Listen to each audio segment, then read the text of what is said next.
পেজে কাজ করতে এসে এরকম অনেক আপুদের সাথে পরিচয় হয়েছে যারা কিনা খুব বেশি আন্তরিক, এতটাই আন্তরিক যে তাদেরকে অনেক কাছের মনে হয়। যদিও এখনও তাদের কাউকেই আমি দেখিনি, আর কখনো দেখা হবে কি না এটাও জানি না। তো আমি কয়েকদিন ভিডিও না দিলে আপুরা ইনবক্স করে, কি ব্যাপার তুমি ভিডিও দিচ্ছ না কেন, কি নিয়ে এত ব্যস্ত যে তুমি ভিডিও দিচ্ছ না, শুধু শুধু একটা পেজ খুলে রাখছো, কোনো ভিডিওই তো দাও না।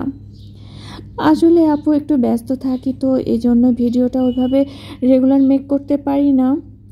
আরেকটা আপু তো ইনবক্স করেছে যে আপু তুমি একদিন ধনিয়ার বীজ লাগালা, তো ধনিয়া পাতার কোনো আপডেট তো দিলা না, গাছ কি বের হয়েছিল নাকি বের হয়নি? হ্যাঁ আপু, গাছগুলো বের হয়েছে মাশাআল্লাহ। আসলে আপডেট দেওয়া উচিত ছিল আমার, কিন্তু দেওয়ার সময় হয়ে ওঠেনি বা ওইভাবে মনেও থাকেনি। আর আমি যে বীজ বপনের যে ভিডিও করেছিলাম এটা অ্যাকচুয়ালি ভুলে গেছিলাম। তুমি যে আপু মনে রেখেছো এই জন্য তোমাকে অনেক অনেক থ্যাঙ্কস।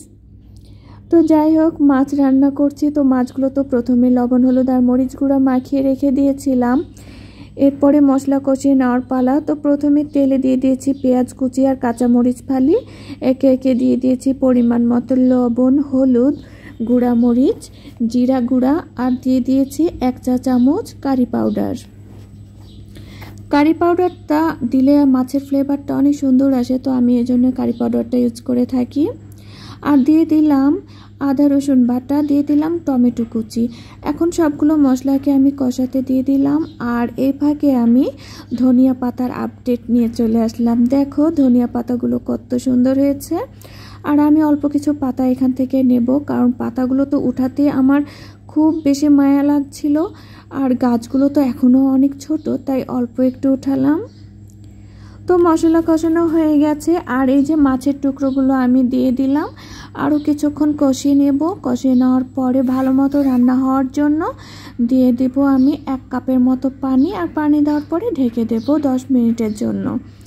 10 মিনিট পরে ঢাকনা উঠিয়ে দেখি মাছগুলো প্রপারলি কুকড হয়ে গেছে। আর এখন আমি এই যে দিয়ে দিচ্ছি ধনিয়া পাতা কুচি।